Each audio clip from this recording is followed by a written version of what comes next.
Recrystallization is the most common means of purifying an organic solid.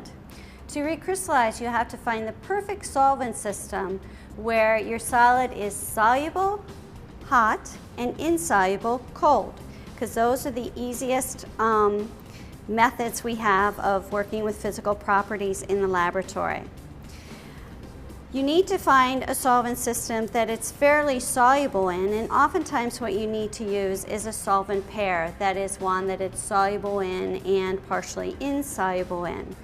For this recrystallization, I am using a solvent pair of ethanol, which my product is fairly soluble in, and water, which it is not soluble in.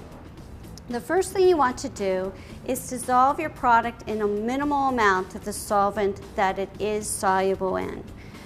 So I have warmed some ethanol on the hot plate, and I'm going to begin by adding solvents and dissolving my product that is to be recrystallized.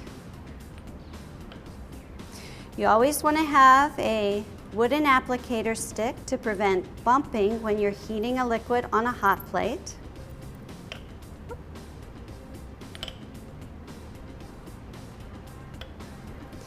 And the amount of solvent you want to use is usually about 20 times, 10 to 20 times the mass of the material that you're recrystallizing. So I'm working with 100 milligrams of product here, so I can anticipate 10 to 20 mils of the solvent that I'm going to be using.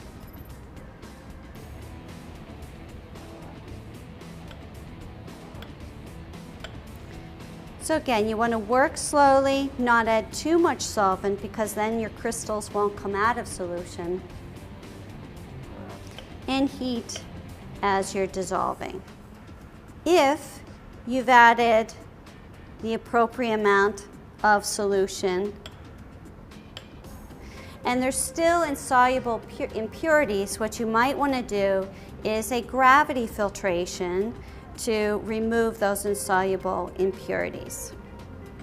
In this case, what we have is a nice clear solution, and I'm now ready to add some of the solvent that I know is going to be required to form the right mixture that's going to allow the crystals to come out at room temperature or cold in an ice bath.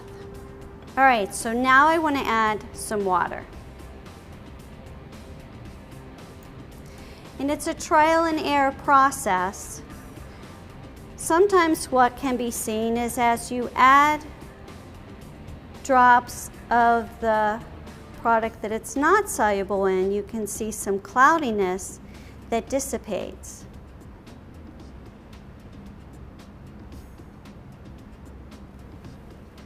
Which I can see as I'm adding water to the ethanol solution.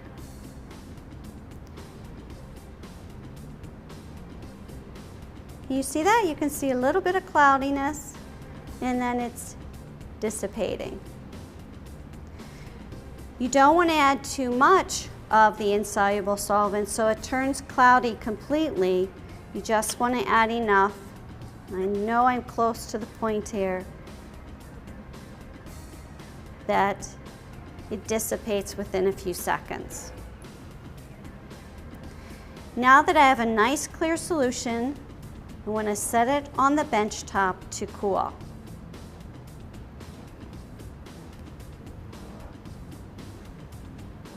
Once you've allowed your crystal solution to come to room temperature and crystals are forming, then you can place them in an ice bath to continue the recrystallization and get all the material out of solution.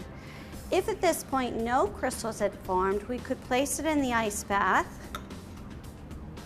and you could use your glass stir rod to scratch the surface of the bottom of the flask to aid nucleation and crystallization.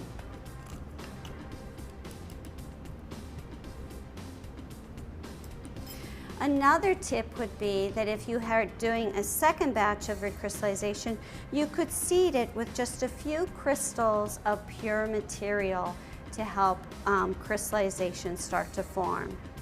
If after all this you still have no crystals, then it may be necessary to take your whole solution and concentrate off some of the solvent, because it means that you probably have too much solvent and the crystals are not able to come out of solution.